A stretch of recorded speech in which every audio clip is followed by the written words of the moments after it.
নমস্কার বন্ধুরা, চলে এলাম আরেকটি নতুন রেসিপি নিয়ে। ভেজ আলুর দম, একদম পুরো নিরামিষ। এটি বানাতে লাগবে যা যা ইনগ্রিডিয়েন্টস, সেগুলো হচ্ছে টমেটো, কাঁচা লঙ্কা, কাজু, কিশমিশ, সেদ্ধ আলু, আর সঙ্গে একটু জিরের গুঁড়ো, কাশ্মীরি লঙ্কার গুঁড়ো। শুরু করলাম বানানো।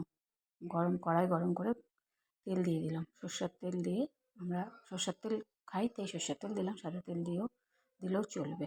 কড়াই গরম হয়ে গেছে, তেলও গরম হয়ে গেছে। এবার সোমবারা দিয়ে নিব। সোমবারা দেওয়ার জন্য লাগবে শুকনো লঙ্কা, এলাচ, দারচিনি, একটু লবঙ্গ দিয়ে সোমবারা দিয়ে নিলাম।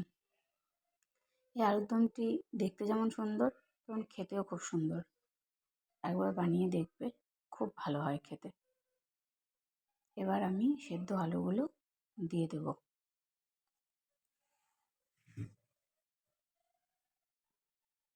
সেদ্ধ আলুগুলো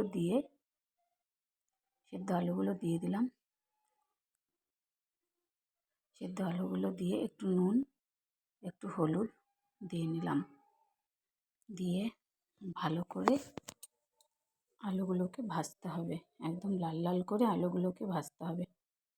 ভেজে এবার আমি যে মশলাগুলোর কথা বলেছি, যে মশলাগুলো লাগবে, সেই মশলাগুলো মিক্সিতে পিষে রেখেছিলাম, সেই মশলাটা এখন দিয়ে দিলাম।